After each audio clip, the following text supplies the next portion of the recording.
And does this depict... You're looking at the bedroom where Michael Jackson took his last breath, shown inside the courtroom.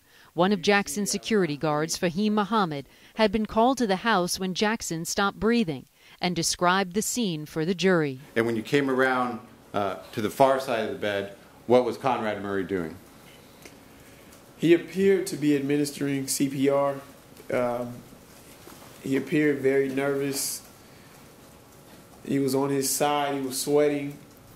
At that time, did you see Michael Jackson's face and his full body? Yes. And what did you observe about his face at that time? That his eyes were open and that his mouth was slightly open. Did he appear to be dead? Yes. Muhammad said at one point Dr. Murray asked Jackson's security guards if they knew how to revive someone. Had Conrad Murray asked you and Alberto Alvarez if you knew CPR? Yes. And did you see Alberto go over and assist Dr. Murray with CPR? Yes. By the time Fahim Muhammad had arrived, 911 had already been called. But 911 was not the first phone call Conrad Murray made when Jackson stopped breathing. In court, new insight into Murray's state of mind from Jackson's personal assistant, Michael Amir Williams. He painted a picture of a doctor on the edge. On June 25, 2009, Williams received a frantic voice message from Murray, which was played in court. That message was left after Michael Jackson had suffered cardiac arrest. Murray gave no indication of that on the message, only saying Jackson had, quote, a bad reaction. Murray called Williams, not 911. Were you asked to call 911? No, sir. Okay. Did you, upon hearing that message, call Dr. Murray? Yes, sir. Did he ask you to call 911? No, sir. In court, Williams was also asked about Murray's strange behavior at the hospital, as news spread that the King of Pop was dead. What, if anything, was the request of Conrad Murray?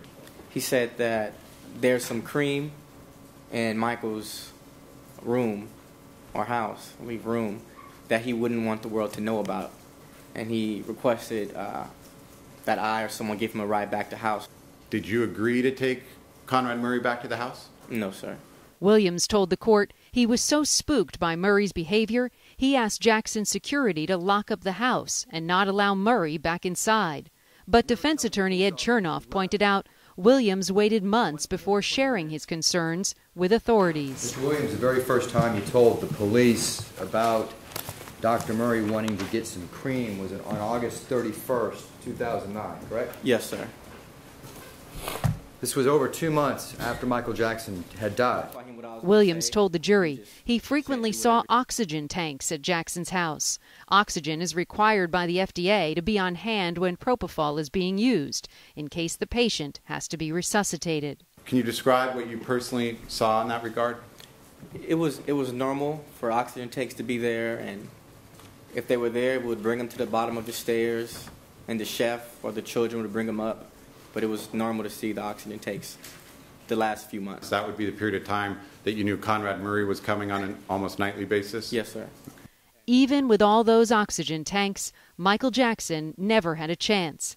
As the defense says, he died so quickly, he never even closed his eyes. Randy Kay, CNN, Los Angeles.